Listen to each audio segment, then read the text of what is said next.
Assalamualaikum warahmatullahi wabarakatuh.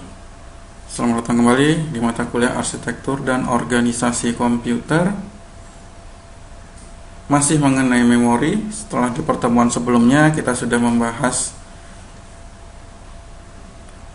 dua bagian dari memori, yaitu pertama cache memory, kemudian memori internal.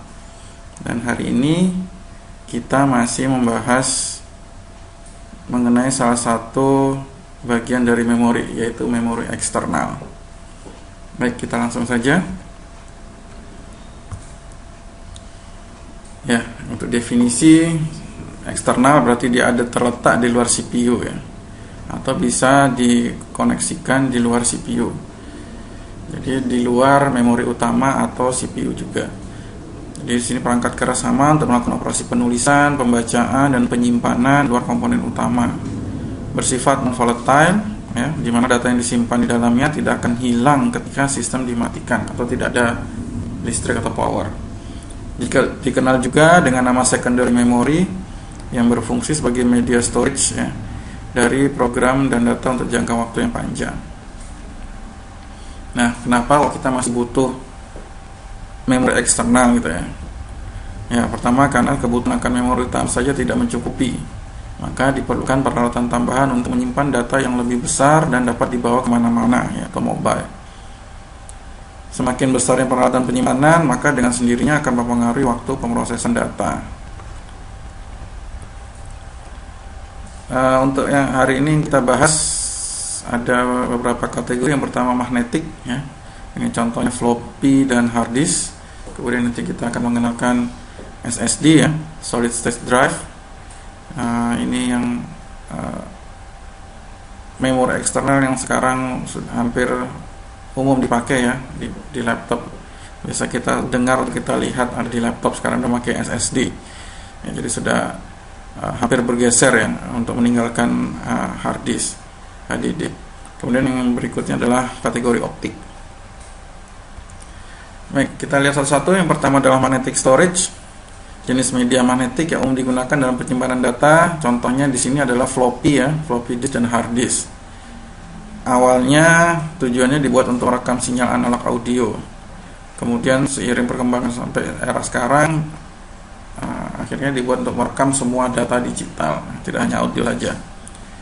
Untuk cara kerja, bit-bit data disimpan pada piranti magnetik dengan membuat pola magnetisasi ya, jadi ada magnetisasi di dalamnya pada partikel-partikel logam ya yang melapisi disk penyimpanannya ya, sesuai dengan aliran bit data yang masuk. Mekanisme baca tulis menggunakan head ya. Kemudian desain fisiknya, head bersifat stasioner ya, sedangkan piringan disknya yang berputar sesuai kontrolnya. Jadi headnya nanti yang bersifat stasioner, dia yang akan menuju ke piringan disk itu. Keunggulan dari magnetic storage, penyimpanan data pada media ini bersifat non-volatile ya. Data tidak akan hilang ketika listrik dimatikan atau komputer dimatikan. Data pada media ini bisa dibaca, dihapus, dan ditulis ulang. Sangat mudah digunakan. Untuk kelemahannya, musuh utama dari magnetik ini seperti floppy disk dan hard disk itu adalah jamur dan karat. Ya, karena ini daya tahan atau umur media ini relatif menjadi pendek. Jika dipakai secara kontinu atau terus-menerus sekitar 8 jam per hari, maka umur suatu floppy disk paling lama 1 tahun, dan umur hard disk paling lama 3 tahun. Nah, ini masih penelitian ya, bisa juga lebih atau bisa juga kurang. Bentuknya bergaris-garis yang terdiri dari track dan sektor, sehingga kecepatan dan kapasitas simpannya termasuk rendah jika dibandingkan nanti dengan media optik. Nah, di magnetic storage ini terdapat mekanisme read and write ya. Jadi sini ada 6 isu ya, 6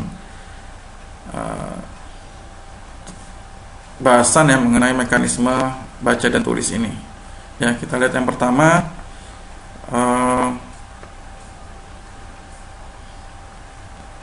data direkam dan kemudian diambil dari disk melalui coil konduksi ya. Itu nanti akan dinamakan menjadi head gitu ya. Kemudian dalam banyak sistem ada 2 head ya, head untuk membaca dan head untuk menulis. Selama operasi baca atau tulis, head akan tidak bergerak ya, sementara platternya berputar di bawahnya. Ya, jadi selama terjadi operasi baca tulis, head itu tidak akan bergerak, jadi platternya akan berputar di bawahnya. Kemudian yang kedua, pulsa listrik, pulse-nya ya, electric pulse-nya dikirim ke head tulis, dan pola magnet yang dihasilkan dan direkam pada permukaan di bawah dengan pola berbeda untuk arus positif dan negatif. Ya, jadi nanti ada arus yang berbeda ya, dengan pola yang berbeda untuk arus positif dan negatif. Kemudian arus listrik dikawat menginduksi medan magnet melintasi celah yang pada gilirannya nanti memagnetisasi area kecil dari media perekam.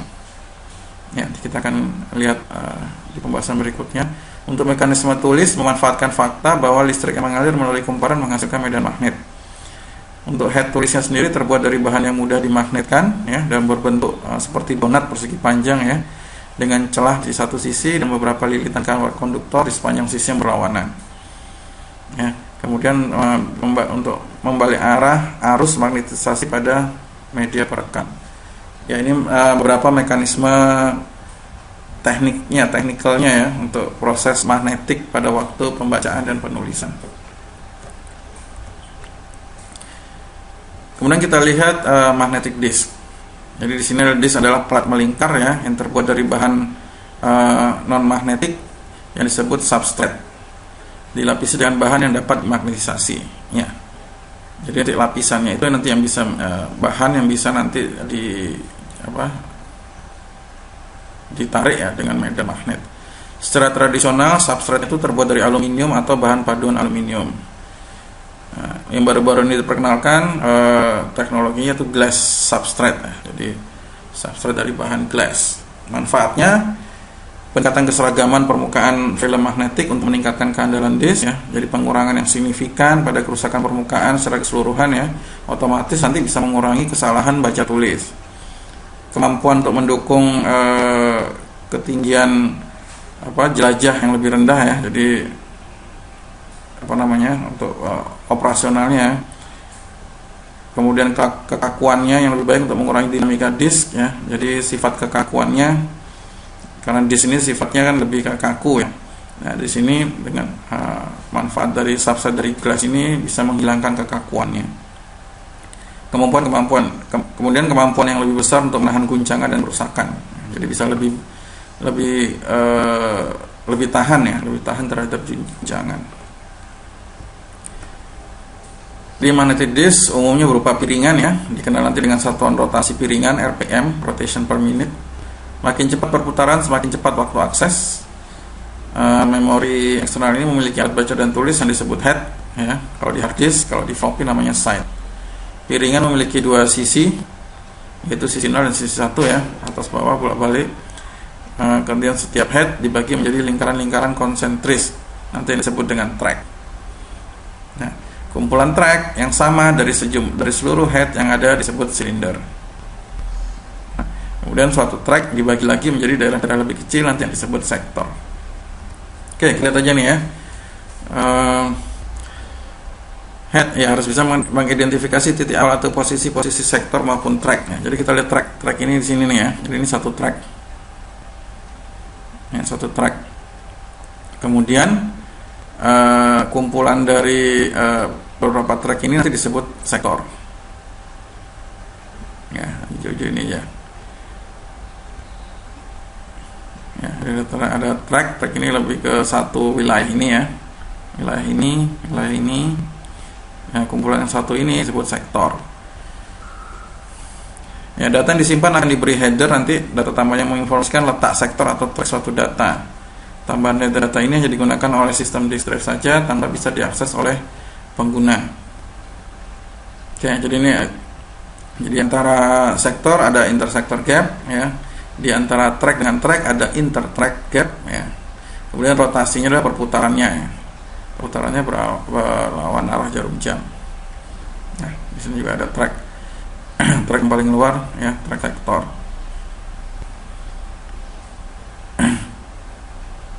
Ya, kemudian juga ada istilah silinder ini ya. Silinder berarti jarak antara garis ini dengan garis ini disebut silinder.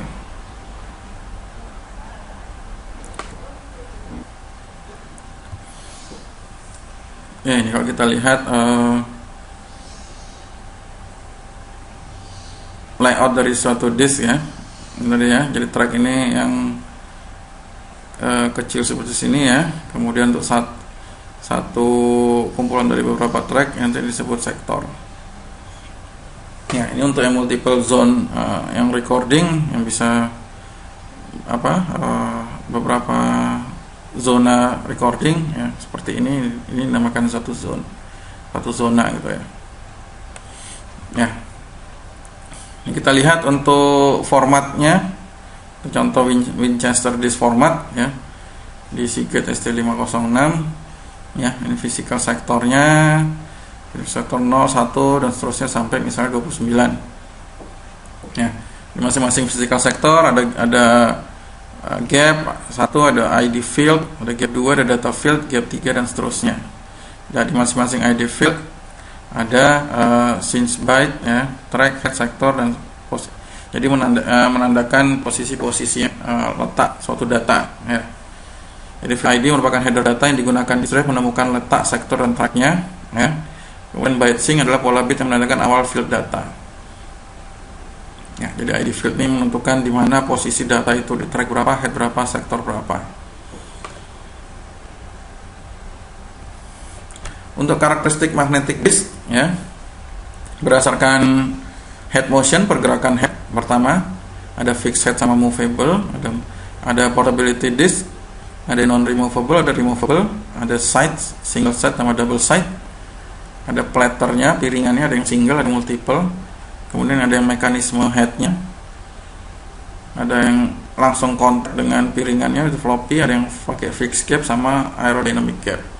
Oke, kita lihat satu-satu aja. Untuk karakteristik magnetik yang pertama, disk head tetap ya, berarti head itu satu head baca tulis per track. Head dipasang pada lengan bergerigi tetap yang membentang di semua track ya, jadi dia tidak bisa bergerak tracknya ya, hanya per posisi lengannya tidak bisa bergerak, maksudnya tidak bisa maju mundur ya. Jadi dibandingkan dengan head yang bergerak, lengan bisa headnya bisa bergerak dari bagian lingkar yang paling dalam bisa bergerak ke lingkar yang paling luar ya. Jadi lengan bisa diperpanjang atau ditarik. Itu bedanya disk head tetap dengan disk head bergerak. Kemudian dari sisi non removable sama removable, berarti non removable dipasang secara permanen di disk drive ya. Contohnya hard disk di komputer pribadi atau di PC ya, itu non removable. Jadi kalau mau PC-nya dibawa berarti kalau mau bawa hard disknya berarti satu PC atau satu itu harus dibawa semua gitu ya, berarti non removable. Kemudian yang sifatnya removable bisa dilepas atau diganti dengan disk lain ya. Jumlah data yang tidak terbatas tersedia dengan jumlah sistem terbatas dapat dipindahkan dari satu sistem komputer ke sistem yang lain ya. Disket atau kalau dulu floppy disk ya, disket dan disk cartridge zip contoh disk yang dapat dilepas ya. Jadi kalau hard disk kan agak sulit ya, karena dia terpasang di PC atau di laptop. Untuk side satu sisi sama dua muka sisi, side single side sama double side. Berarti kalau satu side itu batanya piringan yang paling atas saja yang bisa digunakan. Kalau double side berarti piringan yang sisi atas sama sisi bawah itu bisa digunakan dua-duanya. Ya, jadi bisa dipakai untuk penyimpanan. Kemudian platter piringannya mau pakai single platter satu disk ya, atau banyak platter multiple nih. Berarti di sini ada 5 platter misalnya. Pakai 5 platter berarti ada 10. Kalau pakai double side berarti ada 10 permukaan. Ya, digerakkan lengan headnya. Oke, itunya karakteristiknya. Kemudian untuk karakteristik yang terakhir ada mekanisme headnya. Ya, di sini ada 3 macam, yaitu head yang menyentuh disknya, ya, kontak langsung, itu contohnya floppy disk. Kemudian head yang mempunyai celah udara tetap, jadi dia head itu tidak menempel pada disknya dan jaraknya pun tetap, jadi antara tipis itu ya, antara headnya dengan piringannya itu tetap, jadi ada jarak tapi tetap tidak berubah jaraknya. Kemudian yang ketiga adalah head aerodinamik, itu headnya mempunyai celah udara tidak tetap, tergantung medan magnetnya. Ya, itu disebut head aerodynamic. Ya, jadi tergantung kepadatan datanya, semakin padat datanya, maka jarak headnya juga semakin dekat. Semakin dekat head, maka faktor resikonya semakin besar, yaitu terjadi kesalahan baca. Ya. Jadi semakin head itu semakin dekat ke disknya ya, atau ke piringannya, otomatis semakin dekat dan semakin besar terjadi gesekan, otomatis juga semakin besar terjadi kesalahan baca. Nah, teknologi yang menggunakan head aerodynamic itu teknologi Winchester dari IBM. Ya, didesain untuk beroperasi lebih dekat ke permukaan disk daripada yang versi konvensional ya, sehingga memungkinkan kepadatan data yang lebih besar. Ya, mengantisipasi masalah celah head di atas dengan model head aerodynamic. Ya, jadi head ini maksudnya apabila dia tidak digunakan atau tidak bergerak, maka disknya akan otomatis mengangkat headnya. Ya, jadi dia tidak akan nempel di piringannya gitu ya. Tapi kalau ada operasi baca tulis, maka dia akan turun. Itu pun juga tidak langsung kontak ya, jadi ada celah udara. Jadi ketika tidak dibaca, headnya akan angkat naik. Kemudian untuk parameter performance-nya untuk disk ini, untuk mengukur parameternya seperti seberapa kecepatan dan sebagainya, ya. Jadi pada awalnya ketika disk beroperasi dengan kecepatan konstan, untuk bisa membaca dan menulis, head itu harus berada pada track yang diinginkan dan pada awal sektornya. Ya. Jadi ketika ingin membaca dan menulis, dia harus mencari di mana data itu di track mana dan di sektor mana. Nah, parameter untuk mengukur itu adalah pertama namanya seek time. Seek time itu adalah waktu yang diperlukan untuk mencapai track mana yang diinginkan. Jadi data itu ada di track mana. Ya. Seek itu kayak mencari gitu ya. Jadi head ini harus mencari di mana data yang kita inginkan itu ada di track mana. Ya, waktu yang diperlukan untuk mencapai track yang diinginkan ketika head itu ada di track yang diinginkan, nah itu disebut seek time. Ya, waktu yang diperlukan untuk mencapai track yang diinginkan. Kemudian apabila track yang sudah didapat lokasinya, maka waktu yang diperlukan untuk sampai sektor yang bersangkutan ya berputar sesuai dengan head. Jadi ketika head itu nyampe di sektor yang bersangkutan, sehingga tadi ya, sektor itu berarti kumpulan dari track itu ya, satu daerah itu ya. Jadi tracknya udah didapat, maka waktu yang diperlukan untuk sampai di sektor yang bersangkutan ya, itu disebut rotational latency. Jadi waktu putarnya ya. Jadi waktu muternya headnya itu piringannya itu muter gitu ya. Ya, itu waktu muternya untuk sampai di sektor yang diinginkan itu disebut rotational latency. Nah, waktu yang semuanya diperlukan ya, dari seek time sampai rotational latency itu yang disebut nanti access time ya. Jadi access time itu kan waktu yang diperlukan disk untuk berada pada posisi siap untuk dibaca atau ditulis ya, sama dengan tadi dari seek time waktu yang diperlukan untuk mencapai tracknya sudah. Kemudian rotational latency adalah waktu yang dibutuhkan disk itu untuk rotasi ya, rotasi berputar sampai sektor yang diinginkan sama track yang diinginkan itu persis di bawah headnya itu tadi ya, tersebut. Ya, total seek time plus rotational itu disebut access time-nya. Kemudian waktu transfer setelah head berada pada posisinya ya, atau kepala, operasi baca tulis kemudian dilakukan saat sektor gerak di bawah kepalanya atau di headnya. Ya, jadi waktu transfer itu sama dengan ya waktu yang dibutuhkan untuk melakukan operasi baca tulisnya. Kemudian untuk floppy disk mungkin sudah tidak dipakai lagi, tapi untuk pengetahuan saja, ditemukan oleh IBM. Media penyimpanan data yang paling banyak dipakai untuk mikrokomputer, mempunyai notch atau tekuan atau lubang gitu ya di tengah yang berfungsi untuk mencegah penulisan ke disket atau untuk melindungi data. Ya, kalau kita lihat karakteristik floppy disk itu headnya menyentuh ya headnya menyentuh floppy-nya, menyentuh permukaannya ketika melakukan pembacaan dan penulisan, sehingga efeknya disket itu atau floppy disk ini tidak bisa tahan lama dan sering rusak. Ya, maka dibuatkan mekanisme penarikan head dan menghentikan rotasi disk ketika head tidak melakukan operasi baca tulis. Ya, akibatnya ketika mau dipakai seperti itu, akhirnya makan waktu, jadi waktu aksesnya menjadi cukup lama karena ada operasi mengangkat head tadi supaya nggak nyentuh permukaan dan menghentikan rotasi disk. Ya, jadi waktu aksesnya menjadi cukup lama. Contohnya ya, untuk disk untuk yang ukuran 5,25 inch, sedangkan ini yang kecil untuk ukuran ini 5,25 inch ya, dengan 3,5 inch. Ya, dari ukurannya dulu 1,44 mega ya. Untuk yang 3,2 inch ada 2,8 mega, ada yang kemudian yang disket besar 5,25 inch 1,2 MB drive.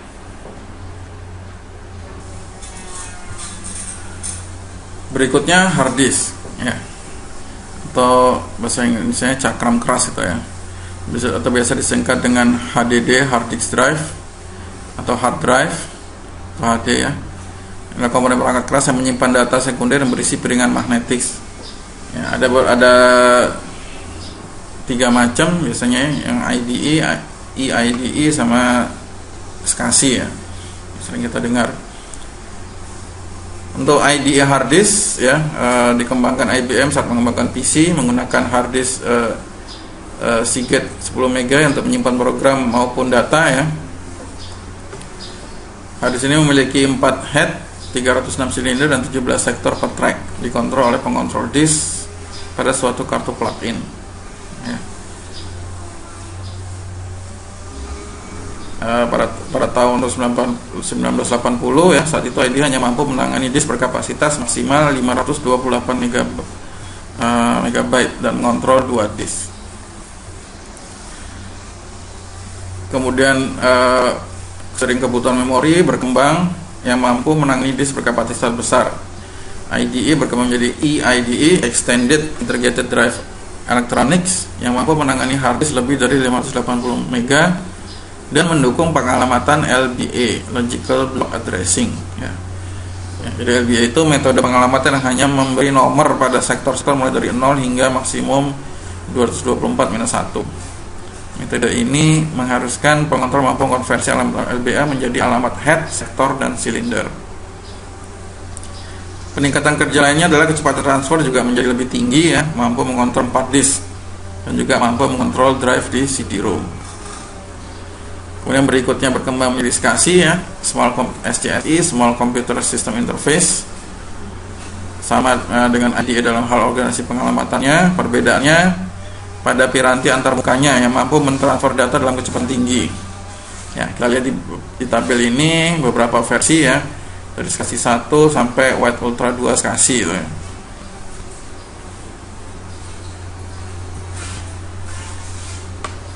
Oke. Ya, karena kecepatan transfernya tinggi ya, jadi SCSI hard disk ini atau tipe ini merupakan standar bagi komputer Unix ya, dari Sun.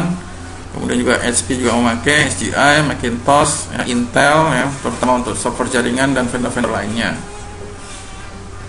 Ya, SCSI jadi tidak hanya sebenarnya lebih dari sekedar hanya piranti antarmuka saja ya. Jadi dia adalah sebuah bus. Ya, jadi kalau kita pernah dengar itu ya, jenis-jenis konektor di motherboard ya, ada SCSI ya. Jadi SCSI ini biasanya tidak hanya di hard disk saja ya. Di CD-ROM juga pakai SCSI, scanner dan sebagainya, peralatan recording ya, itu juga menggunakan antarmuka SCSI, dan masing-masing peralatan milik ID Unix sebagai media pengenalan oleh SCSI. Baik, sekarang kita masuk ke RAID, Redundancy Array of Independent Disk. Apa itu RAID? Ya, jadi pada awalnya ya, masalah utama kan tetap ya, bagaimana memori atau RAM itu ya bisa mengimbangi laju kecepatan CPU. Kita tahu CPU prosesor itu kan kecepatannya semakin lama semakin cepat gitu ya, berbanding terbalik dengan memori atau RAM, di mana belum bisa untuk mengimbangi perkembangannya ya, belum bisa mengimbangi kecepatan dari CPU ya. Salah satu cara ya, atau konsep yang dikembangkan untuk mengimbangi laju kecepatan CPU itu, dia mau mengakses paralel. Jadi menggunakan konsep akses paralel pada disk. Jadi intinya beberapa disk ya. Jadi RAID ini, dengan menggunakan RAID ini ya, mengorganisasikan disk memori yang mampu menangani beberapa disk dengan sistem akses paralel. Ya. dan redundansi ditambahkan untuk meningkatkan reliabilitas. Ya, jadi beberapa disk ya diorganisasikan ya secara array, nanti akan digabungkan secara logical. Jadi secara fisik ada beberapa disk. Ya, jadi intinya secara fisik ada beberapa disk, tapi nanti oleh konsep RAID ini beberapa disk itu akan dianggap menjadi satu disk secara logical. Secara logiknya menjadi satu disk. Kemudian aksesnya nanti bisa diakses secara paralel. Jadi ini yang menggunakan lebih dari satu physical drive, the physical disk ya. Fisiknya lebih dari satu.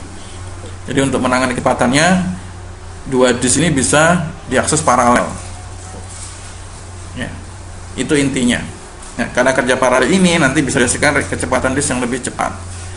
Nah, RAID ini terdiri dari 7 level. Tapi level ini bukan mengartikan ada level hubungan hierarki ya. Tapi 7 level ini berdasarkan arsitektur desainnya. Jadi beda-beda antara 7 level ini. Ya. Untuk karakteristik dari 7 level itu ya secara umumnya, jadi sekumpulan disk drive yang dianggap sebagai sistem tunggal disk. Ya, jadi nanti sekumpulan disk drive-nya secara fisiknya beberapa disk, tapi nanti akan dianggap sebagai sistem tunggal satu disk secara logicalnya. Data kemudian didistribusikan ke drive-drive tadi secara pakai array. Kemudian kapasitas redundant disk digunakan untuk menyimpan informasi paritas ya, yang menjamin nanti ketika recoverability data ya. Jadi informasi paritas ini akan menjamin recoverability ketika terjadi masalah atau kegagalan di disk nanti. Kemudian ada disk ya, jadi ada kapasitas space ya yang dipakai untuk menyimpan informasi paritas yang nanti gunanya untuk recover ketika ada kesalahan atau kegagalan di disk. Ya, jadi RAID ini nanti merupakan salah satu jawaban ketika masalah kesenjangan kecepatan disk memori dengan CPU dengan cara menggantikan disk berkapasitas besar dengan beberapa disk berkapasitas kecil, kemudian mendistribusikan data pada disk tersebut sehingga nantinya dapat dibaca kembali ya. Jadi daripada kita membeli misal satu disk 2 tera misalnya, lebih bagus menggantikan dengan disk-disk kecil 500 mega, 4 disk 500 mega. Itu yang istilahnya.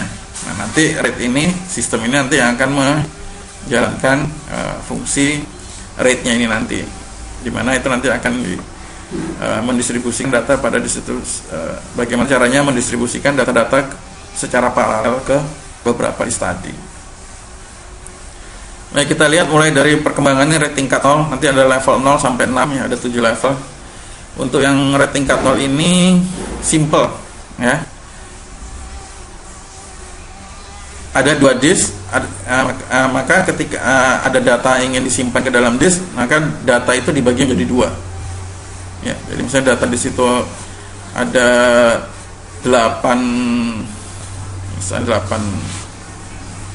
bagian gitu ya, ada data, maka dibagi rata. Jadi A1 taruh sini misalnya A ya, kemudian A2 taruh sini, A3 taruh sini, A4 taruh di 1, A5 taruh di sini, A6, A7, A8.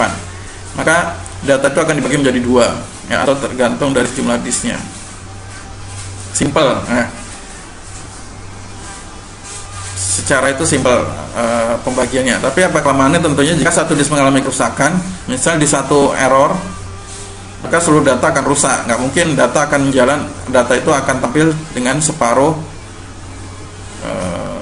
sebagian tuh ya, karena sebagian tadi kan tersimpan di satu ini, dimana di satu ini tadi mungkin terjadi error atau down. Nah, RAID tingkat 0 ini cukup cocok untuk yang membutuhkan high speed transfer. Jadi cuma yang hanya pengen transfer saja ya. Kalau secara transfer cukup cepat ya, karena data tadi pasti menjadi 2 ya. Dengan misalnya tadi saya kasih contoh, misalnya daripada beli 1 tera ya, mungkin lebih 1 tera disk, mungkin lebih bagus menjadi beli 2 disk dengan kapasitas 500 mega. Itu akan lebih cepat untuk proses transfernya. Kemudian ada RAID tingkat 1. RAID tingkat 1 itu simpelnya dia menduplikasi, ada disk mirrornya ini. Jadi menduplikasi. Jadi akan di satunya pakai untuk menduplikat di disk yang 0. Jadi ketika data ini tersimpan di disk 0, maka dia akan di satunya dipakai untuk menduplikasi atau mirrornya. Ya, simpelnya seperti itu. Keuntungannya, permintaan pembacaan dapat dilayani oleh salah satu disk. Ya, karena terdapat dua disk yang berisi data yang sama. Permintaan penyimpanan atau penulisan dilakukan pada dua disk secara paralel. Kemudian terdapat backup, ya, yaitu disk mirrornya. Jadi ketika di satu down, maka data masih aman di disk 0, atau salah satu di disk 0 down, data di disk 1 masih aman. Ya. Untuk peningkatan kinerja 2 kali lipat dibandingkan RAID 0, sedangkan untuk operasi tulis ya, tidak terjadi signifikan. Cocok digunakan untuk menangani data yang sering mengalami kegagalan dalam proses pembacaan. Ya, kan itu tadi sifatnya ya, mirroring, duplikasi. Kemudian untuk RAID tingkat 2,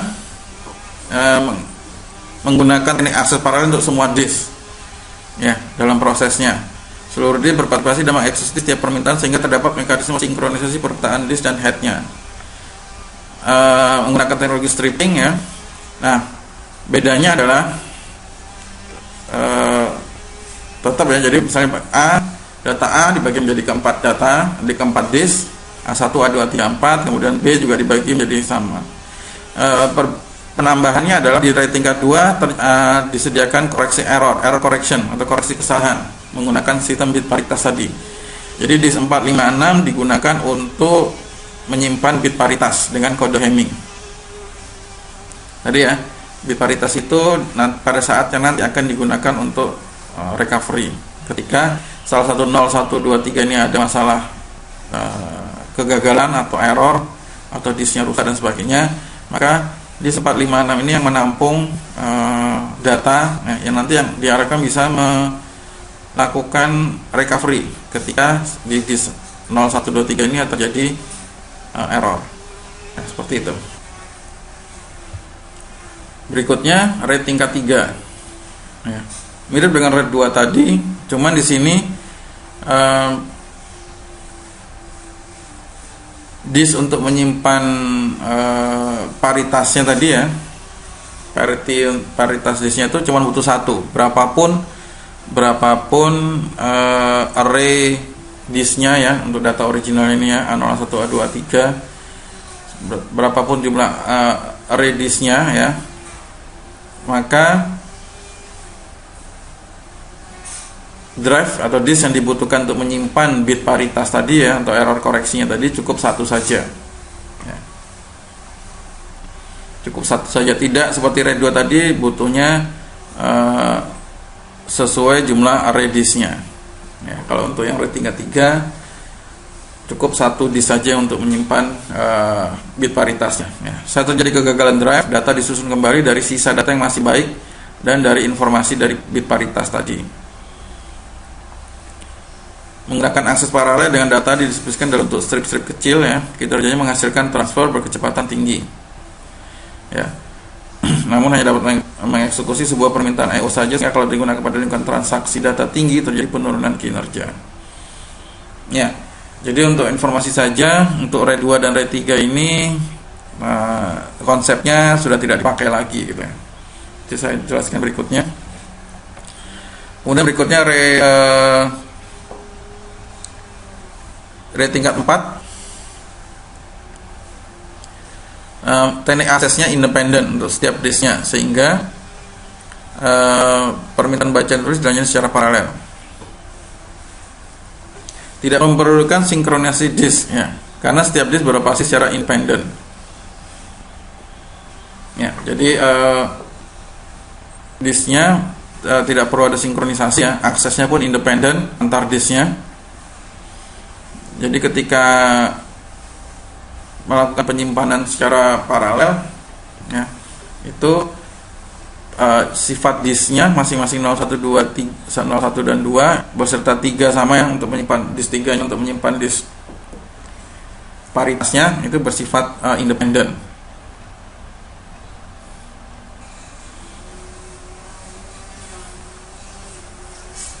Jadi istilahnya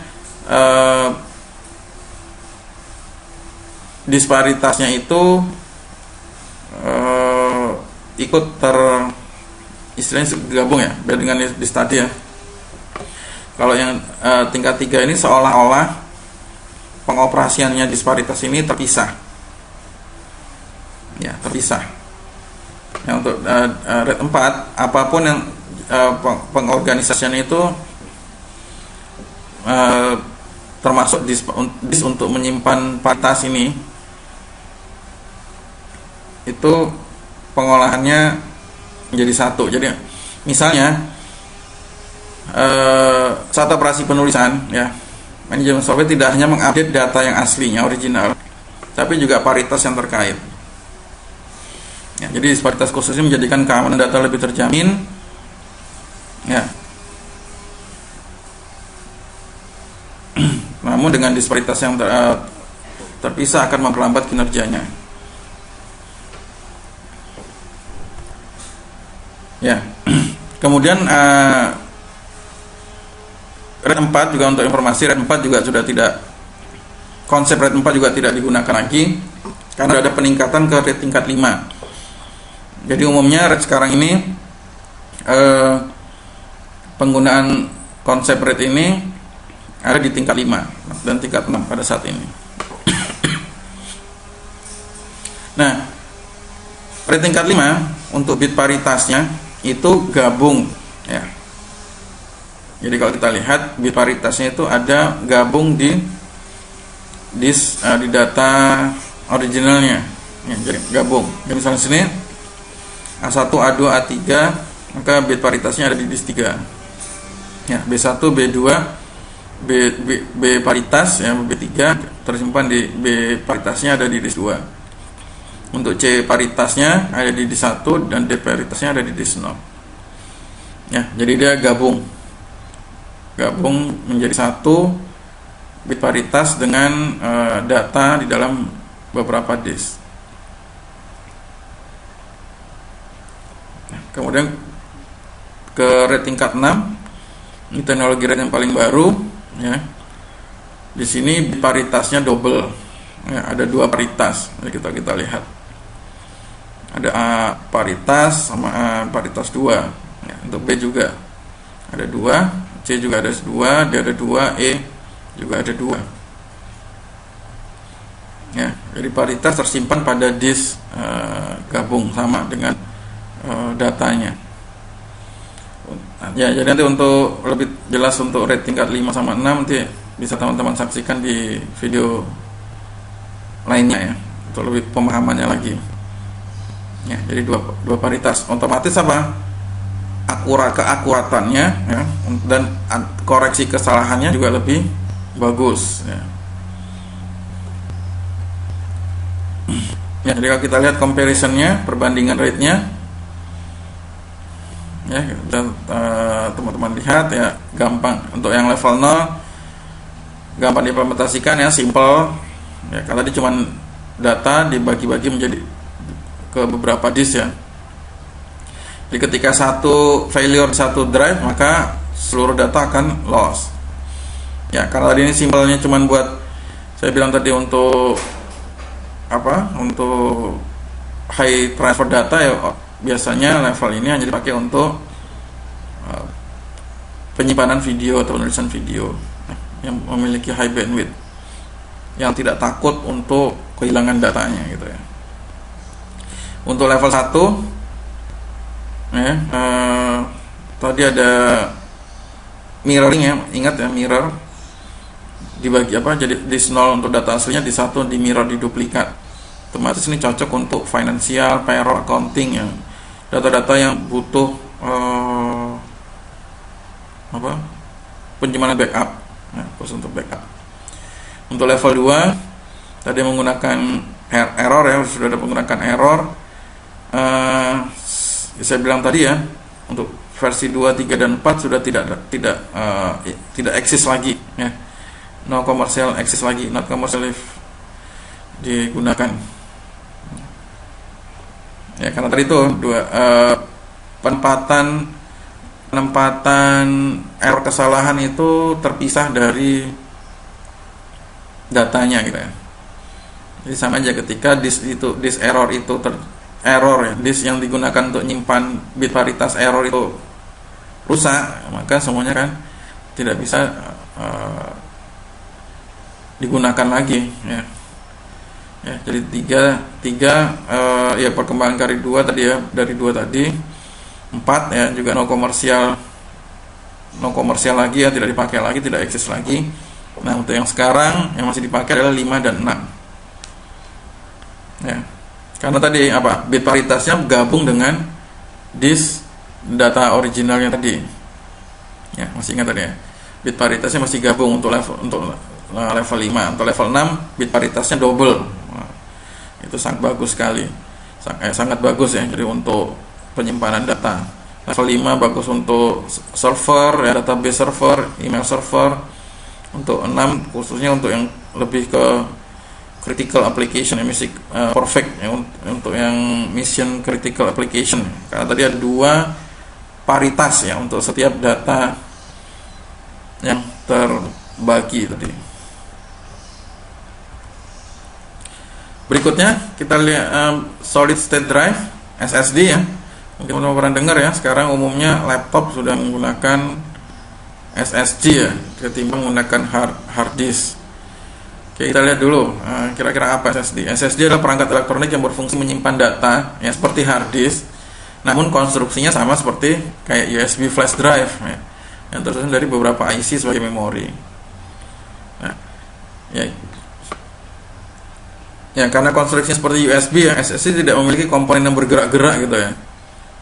Jadi data atau informasi yang disimpan dalam microchip. Berbeda dengan hard disk, ada memiliki lengan tadi ya, head mekanik yang bergerak sana kemari untuk menulis dan membaca data di atas piringan magnetik. Otomatis hard disk kan lebih rentan ya, karena banyak proses mekaniknya ya, lengan mekanik yang bergerak ke sana kemari. Sehingga SSD memiliki keunggulan operasi input output lebih tinggi ya per detik, I/O per secondnya. Ini ya, untuk daya tahannya otomatis lebih lama dan umurnya, karena tadi hard disk masih memakai piringan ya, kemudian ada lengan head ini yang bergerak kanan ke kiri ya. Konsumsi daya otomatis lebih rendah, kemampuan pengoperasinya lebih tenang ya, suaranya juga lebih dingin, waktu akses dan tingkat latensinya lebih rendah. Tetapi tetap hard disk memiliki keunggulan, yaitu dari sisi harga. SSD masih lebih mahal daripada hard disk. Kalau kita lihat dari ukuran per byte-nya, kalau harga per byte-nya SSD masih lebih mahal. Nah, ini kita lihat ya kecepatan hard disk dengan SSD. Kecepatan kopinya atau write speed-nya bisa 200 sampai 550 Mbps ya, bandingkan dengan hard disk. Kemudian untuk power, baterai life ya otomatis lebih kecil, 2 sampai 3 watt. Untuk hard disk masih 6 sampai 7 watt. Capacity ya masih kecil ya, untuk sekarang masih jarang, masih sudah ada ya 1 terabyte antara 512 sampai 1 terabyte.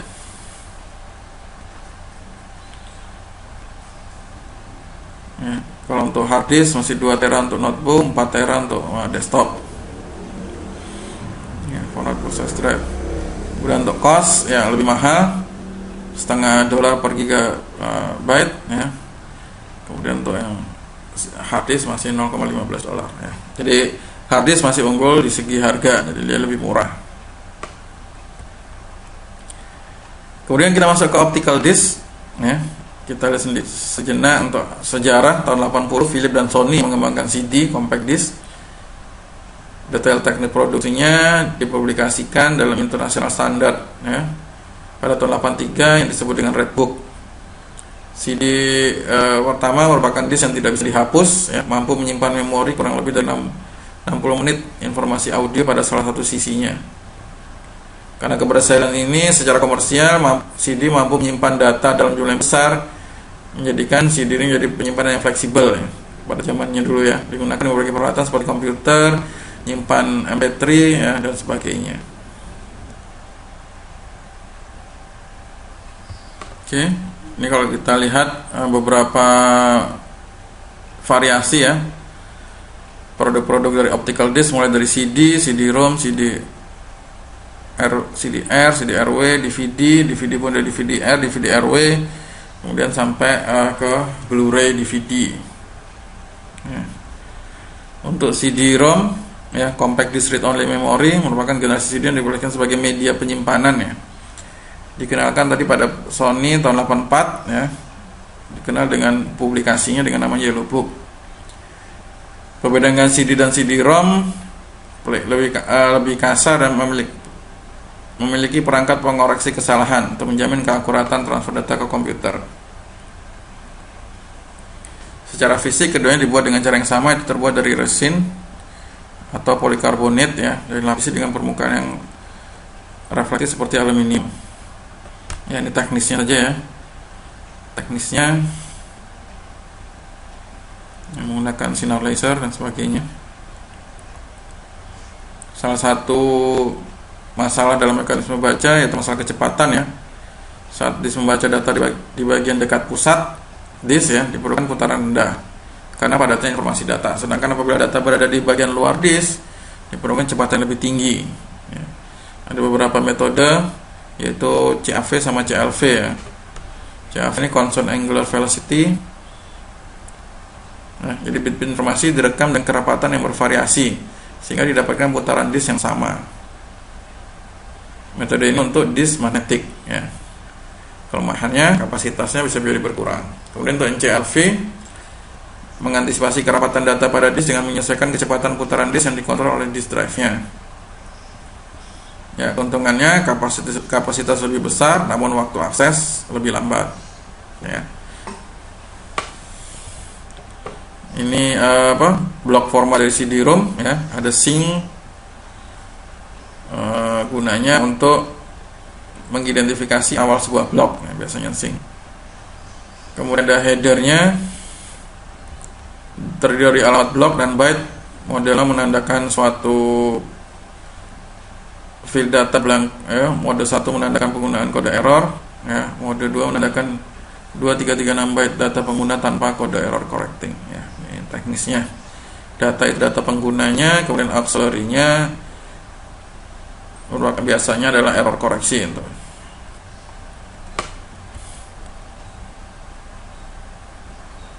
Kemudian pada pertemuan antar produsen CD membahas standarnya di California, sehingga standar sistem file CD dikenal dengan sebutan High Sierra. Standar itu meliputi 3 level, yaitu untuk menamakan file maksimum 8 karakter ya, yang secara opsional diikuti dengan nama ekstensi maksimal 3 karakter menyesuaikan operasi MS-DOS. Untuk nama file hanya dapat membuat huruf besar, digit, dan karakter tambahan tertentu saja. Direktori bisa dibuat hingga mencapai 8 tingkatan ya. Jadi ini standarisasi. Kemudian ada CDR ya. Secara fisik sama seperti CD ya, berdiameter 120 mm. Perbedaannya ada alur-alur untuk mengarahkan laser saat penulisan ya. Ya, kemudian teknisnya menggunakan pewarna dan sebagainya. Ya, ini teknisnya. Itu bisa di baca sendiri.